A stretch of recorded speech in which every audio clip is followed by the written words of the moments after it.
In this video, we will learn about sigma notation. Sigma notation is a notation in mathematics that is used to express efficiently a specific kind of summation. For example, we have a summation as follow: 1 plus 2 plus 3 plus 4 plus 5, 6, 7. Okay, let's say it's until plus 46 plus 47 plus 48 plus 49 plus 50. Okay, or we can expand this summation into more numbers. For example, we instead of stopping at 50, we can also do expanded 1 plus 2 plus 3 plus blah blah blah blah plus 998 plus 999 plus 1000. So we expand it as to 1000.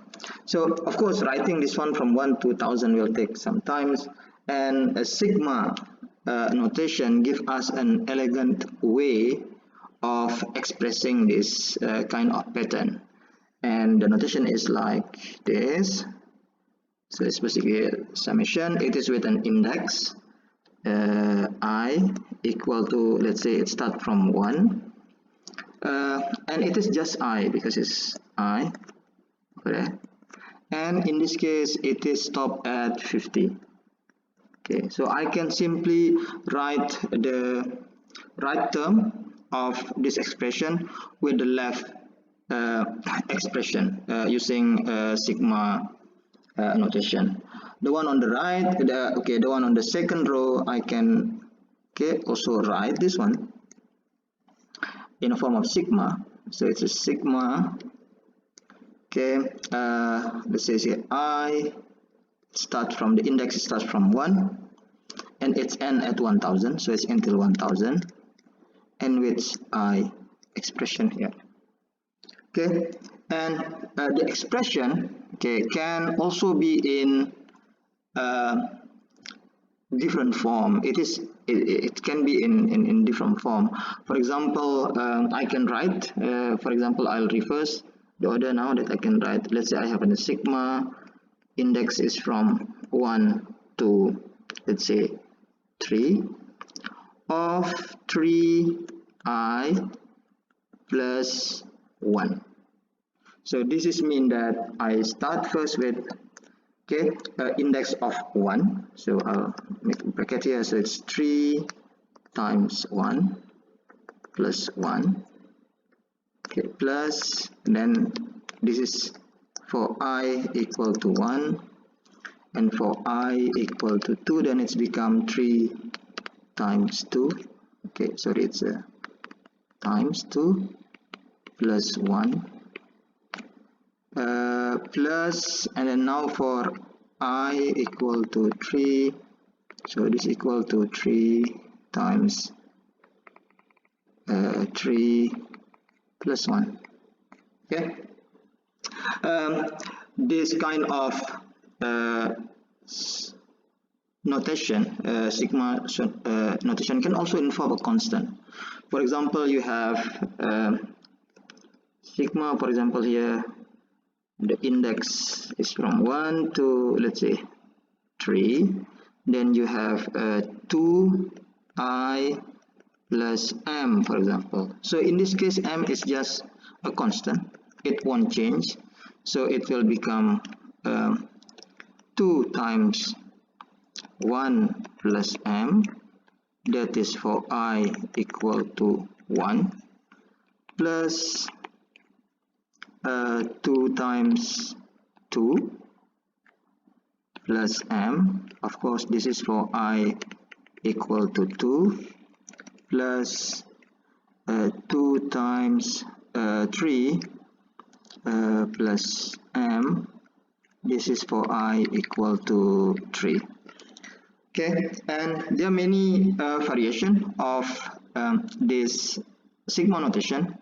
For example, here is the further detail of the sigma symbol. Okay, the symbol is like that, E. Okay, so basically it tells us that we are summing something.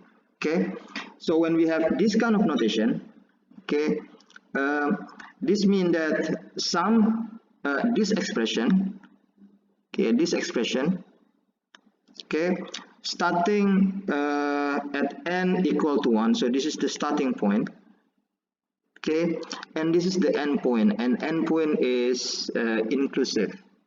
So if I expand this notation, so what it tells me is that this is a summation of the expression to n minus 1 for integer value of n from 1 to 3.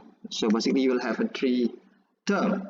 So it's mean that now we have here, so the first term here is 2n minus 1. So you see here n, this is for n equal 1. Then the second term is for n equal 2. And the third term is for n equal 3. And then if you solve all of this, you will end up with 9. Okay. And there are many variations of using this notation. We can start and end the summation at any value of n. Okay, at any value of n. For example, here we have an expression of sigma with index n equal to 4 from 4 till 6. So here then we have a 3 term 4, 5 and 6. So for n equal 5, for n equal 4, then it's 4 minus 1. For n equal 5, it is 5 minus 1. For n equal 6, it is 6 minus 1. And then if you solve all of this, you will end up with sigma of index n from 4 until 6 for expression of n minus 1 equal 12. Okay, another variation of this summation is that we can use any letter. Okay, in the first example, I use I, which is stand for index, but and in the another example we use n just now.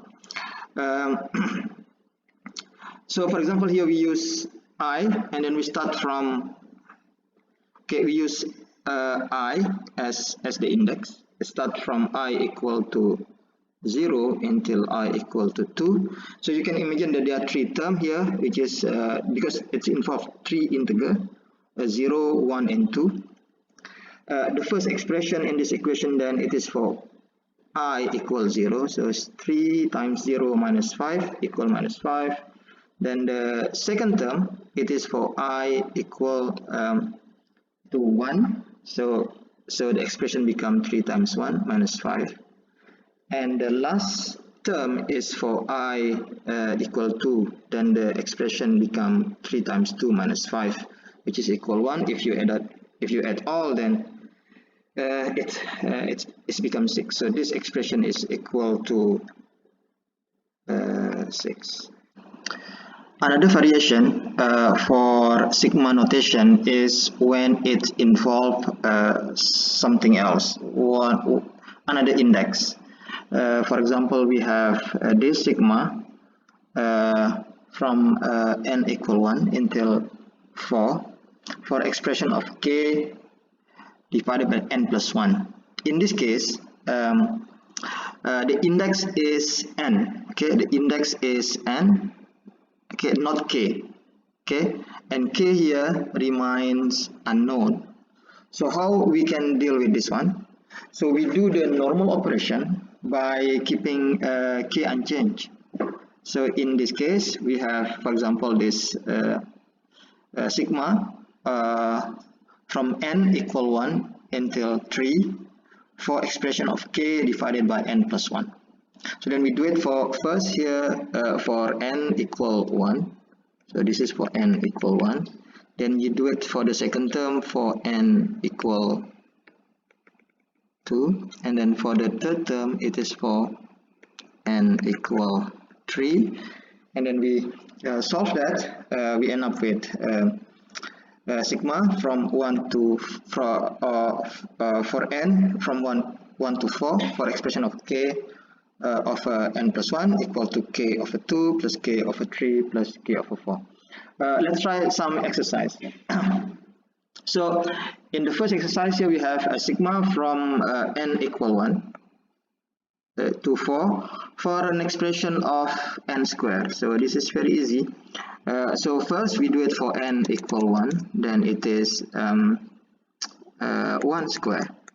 Okay, then the second term is for n equal 2, and this one is 2 square. The third term is for n equal 3, and this is 3 square. And final term is for n equal 4, and this is 4 square. Of course, you can solve that one.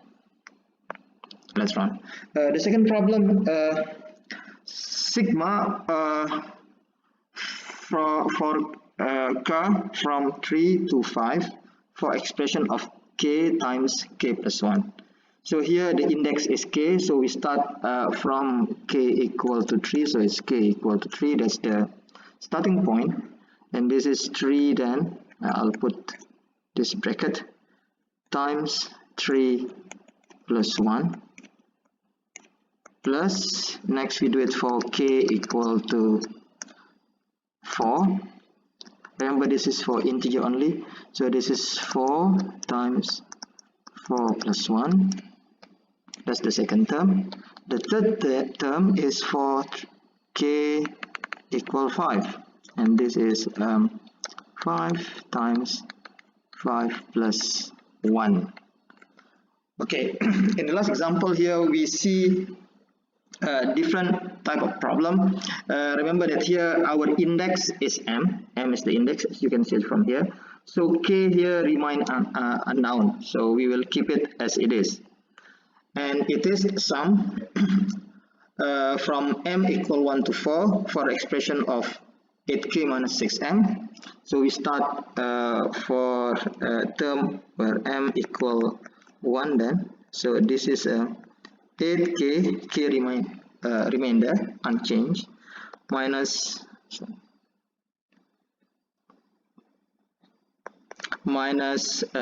6 times 1.